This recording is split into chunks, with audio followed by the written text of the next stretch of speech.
Let's talk about an invention that didn't just tweak the world a little bit, it completely redrew the map of human thought and basically kicked off the modern era. We're talking about the printing press. So how on earth did one machine rewrite our entire world? Let's get into it. I want you to just imagine a world where every single book, every document had to be copied out by hand, letter by letter. An idea couldn't go viral. The spread of knowledge wasn't just slow, it was literally chained to the speed of a scribe's pen. And that right there was reality for thousands of years. So, here's how we're going to break this down. First, we'll look at the world before print. Then we'll trace a spark of an idea from the East, we'll meet the man himself, Gutenberg, and see his great leap forward, and then we'll dive into the explosion of ideas that followed and the rise of a whole new reading public. Okay, so what did this pre-print world really look and feel like? Well, you have to understand, knowledge wasn't for everyone. It was a luxury item, something that was painstakingly crafted and only available to a tiny select few. Yeah, books weren't made of paper like we know it. They were often produced on materials like vellum, which is just a fancy word for specially prepared animal skin. Can you imagine? This made them unbelievably expensive and took forever to make. They were treasures for aristocrats and the church, not something an ordinary person would ever even see, let alone own. So here's the crucial thing to get. Written information was incredibly rare and super fragile. For most people, knowledge was passed down through memory and spoken word. Stories, songs, and sermons. The few manuscripts that did exist were a nightmare to read, with dense script and basically no punctuation. The whole point wasn't even about easy reading. It was about the beautiful art of the writing itself, called calligraphy. And get this, students didn't have textbooks. They'd sit and listen to a master dictate a text, and then they'd have to write it all down themselves. It was just a completely different universe of learning. But the basic idea of printing, it wasn't actually born in Europe. Nope. It began a slow, centuries-long journey from the East, and that journey is what set the stage for the revolution to come. The concept of printing had actually been around for almost 1,000 years, starting way back with woodblocks in China. From there, it slowly spread. By 868 AD, we see the world's oldest known printed book, the Diamond Sutra, coming out of Japan. Eventually, knowledge of this tech trickled back to Europe with explorers like Marco Polo. But woodblock printing was still painfully slow. You had to carve an entire page onto a single block of wood.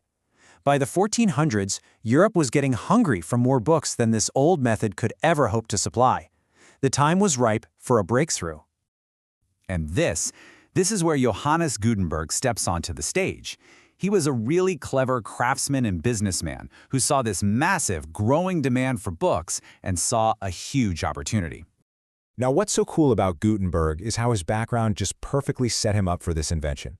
He grew up on a farm, so he was familiar with the power of screw presses, the kind used for making wine and olive oil. And as a goldsmith, he had totally mastered the art of making precise molds and working with metal. It was like his whole life was leading up to this one moment. See, Gutenberg's genius wasn't just one single invention. It was the whole system. He brought together all these different pieces, durable, reusable metal letters, what we call movable type, with an adapted press and exactly the right kind of oil-based ink. It was this combination that finally cracked the code and made mass production a reality.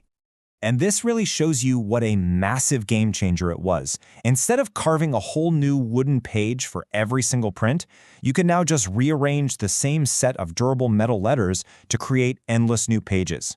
It was really the difference between building a brand new house for every guest you have over versus just rearranging the furniture. It's not even close. So, around 1455, Gutenberg finished his masterpiece, the famous 42-line Bible. He printed about 180 copies. Now, 180 might sound like a tiny number to us today, but for its time, it was an absolutely staggering feat of production. Think about that for a second. What took a single scribe more than a year of painstaking work to create just one copy of, Gutenberg's workshop could now churn out by the hundreds. The age of scarce, precious manuscripts was officially over. The print revolution had begun. And the impact was immediate. It was explosive. The press wasn't just printing Bibles anymore. It was printing new, radical, and sometimes really dangerous ideas. It quickly became a true double-edged sword. The first major firestorm to be fueled by print was the Protestant Reformation. This was a seismic movement that directly challenged the absolute authority of the Catholic Church. When a reformer named Martin Luther wrote his 95 Theses, it was the printing press that turned his local act of protest into a revolution that swept across the continent. His ideas were printed and spread with a speed that was just unimaginable before. Get this. That's how many copies of Luther's translation of the New Testament were sold in just a few months. The press had suddenly become the most powerful weapon for dissent the world had ever seen. It allowed a single person's ideas to shake the very foundations of the most powerful institution in Europe. So you ended up with this incredible tension. On one hand, people saw print as this amazing engine for enlightenment and progress. But on the other hand, the authorities saw it as a terrifying machine for spreading heresy and rebellion, a force that could topple kingdoms and destroy faith. And the backlash was brutal. The church launched the Inquisition to hunt down anyone with heretical ideas. People like Minocchio, an Italian miller who just happened to read some books and form his own unique ideas about the Bible, were actually executed. And then, in 1558, the church created an official index of prohibited books, a direct attempt to try and stuff the genie of free thought back into the bottle. But you know what? The genie was already out.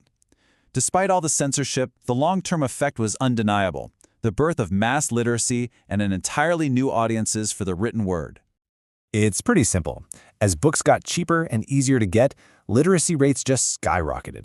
I mean, in some parts of Europe, they went from being a skill for a tiny minority to something that as many as 80% of people had by the late 18th century.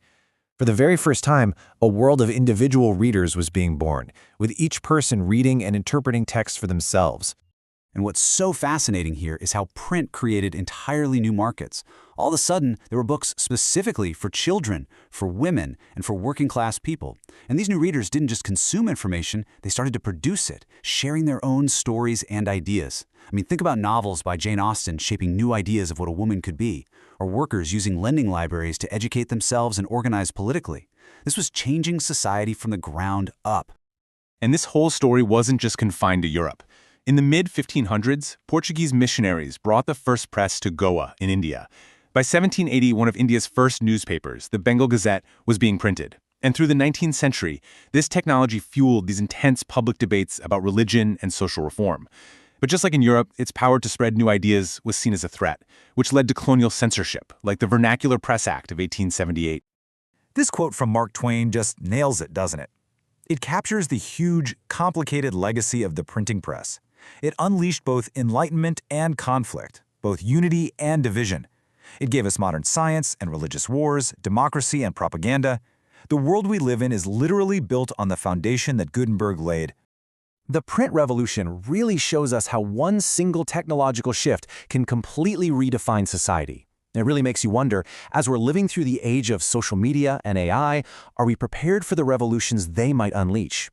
Which of today's inventions will people look back on in 500 years as the one that changed absolutely everything?